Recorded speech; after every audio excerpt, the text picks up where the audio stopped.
దేవునికి మహిమ కలుగును గాక. ప్రభువైన యేసుక్రీస్తు నామములో మీ అందరికీ నా యొక్క హృదయపూర్వక వందనాలు తెలియజేస్తున్నా. ఇక దినాన ప్రతి ఒక్క వ్యక్తి మీద శ్రమలు అనేది ఎలాగో ప్రభావితం చేస్తాయో ఇక దినాన మనం తెలుసుకున్నాము. ఒక వ్యక్తి మరొక వ్యక్తి మీద యుద్ధం చేయడానికి పోరాటం చేసేటప్పుడు ఆ వ్యక్తి మూడు రకాలైన స్థితులు ఆ వ్యక్తుల యొక్క జీవితంలో గమనిస్తూ ఉంటారు. ఒకటి, తన యొక్క వ్యక్తిగత స్థితి ఎలా ఉందో.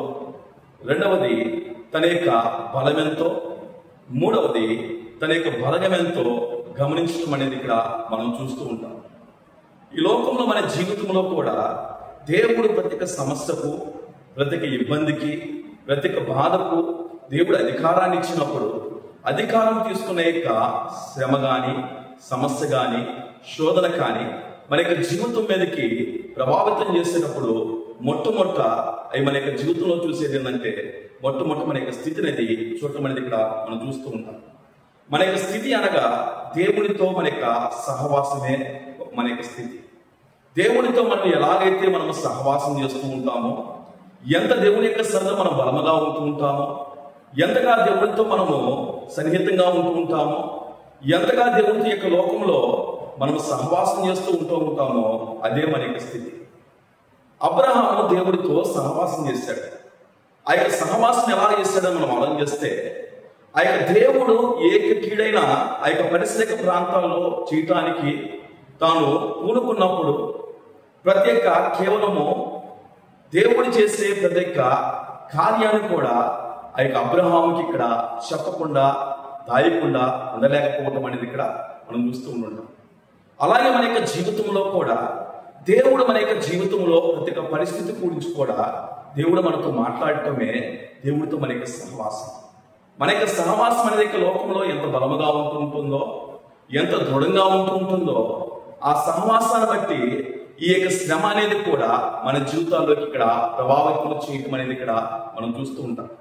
ఉదాహరణకు మనం చూస్తే ఒక మనిషి యొక్క జీవితంలో అనారోగ్యం అనేది ఎంతగా ప్రభావితం చేస్తుంది అనేక సత్యాన్ని మనం ఆలోచన చేస్తే, ఈ లోకంలో మనం గమనించినట్లయితే ఒక మనిషి యొక్క జీవితంలో రోగ నిరోధక శక్తి బలముగా ఉన్నప్పుడు ఆ వ్యక్తి యొక్క జీవితం మీద ప్రతి ఒక్క అనారోగ్యము కానీ, ప్రతి ఒక్క బలహీనత కానీ దాని యొక్క ప్రభావము అతి స్వల్పముగా ఉండటం అనేది ఇక్కడ మనం చూస్తూ ఉంటాం.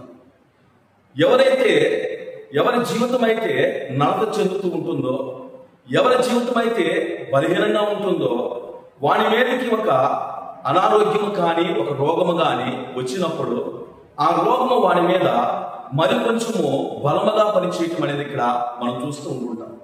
కారణం ఏంటయ్యా అని మనం చూస్తే, ఆ వ్యక్తి యొక్క జీవితము తాను మొట్టమొదట బలహీనుడు కనుక ఆ బలహీనత మీద ఒక కేవలం బలహీనత, ఒక రోగము వచ్చినప్పుడు ఈ బలహీనతతో పాటు ఆ యొక్క బలహీనత తోడ్పడినప్పుడు ఆ వ్యక్తి ఎక్కువగా బలహీనుడు కావటం అనేది ఇక్కడ మనం గమనించగలుగుతుంటాం. ఇక మూడైన విషయం మనం ఆలోచన చేస్తే,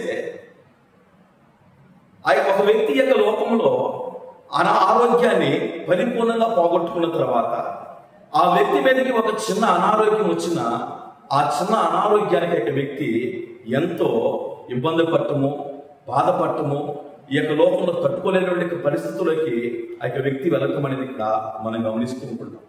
అలాగే మన యొక్క జీవితాలు కూడా ఒకసారి మనం ఆలోచన చేస్తున్నట్లయితే, భక్తిలో కూడా మన యొక్క జీవితంలో దేవుడి యొక్క సహవాసం యొక్క విషయంలో కూడా మనం ఎంత బలముగా ఉంటూ ఉంటామో మన మీదకి వచ్చేటువంటి ప్రతి ఒక్క సమస్య కానీ, ప్రతి ఒక్క ఇబ్బంది కానీ, ప్రతి ఒక్క బాధ కానీ మన జీవితంలో అదే ప్రభావంతో ఇక్కడ కేవలం ఉండటం అనేది ఇక్కడ మనం చూస్తూ ఉంటాం.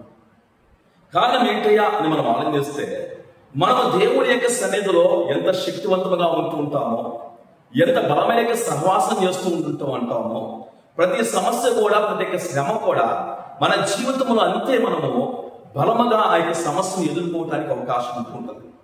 కానీ భక్తి జీవితంలో దేవుని యొక్క సహవాసం విషయంలో మనం ఎంత బలహీనంగా ఉంటూ ఉంటామో మన జీవితం మీద ఆ యొక్క శ్రమ కూడా అంతే బలముగా యొక్క లోకంలో మన యొక్క జీవితం మీద ప్రభావితం చేసి మన యొక్క జీవితాల్లో అనేకమైన నిరాశతనంలోకి, అనేకమైన నిరాశ యొక్క విధానంలోకి ఇక్కడ నడిపించడం అనేది ఇక్కడ మనం చూస్తూ ఉంటాం. కానీ ఇక్కడ మనం గమనించాల్సిన సత్యం మీద మనం ఆలోచన చేస్తే, శ్రమ మొట్టమొదట ఒక వ్యక్తి యొక్క జీవితంలో చూసేది ఏంటి అని మనం చూస్తే మన యొక్క వ్యక్తిగత జీవితంలో మన యొక్క వ్యక్తిగత స్థితిని గమనిస్తూ ఉంటుంది. దేవుడితో మన యొక్క సహవాసము బలముగా ఉంటే ఈ యొక్క శ్రమ మన యొక్క జీవితంలో బలహీనంగా మార్చబడుతూ ఉంటుంది. దేవుడితో మన యొక్క సహవాసం అనేది యొక్క లోకంలో బలహీనంగా ఉంటే ఈ సమస్య మన యొక్క జీవితంలో బలముగా దాడి చేయడానికి ఇక్కడ అవకాశం ఉంటుందనే సత్యాన్ని ఇక్కడ మనం గమనించాలి. ఇక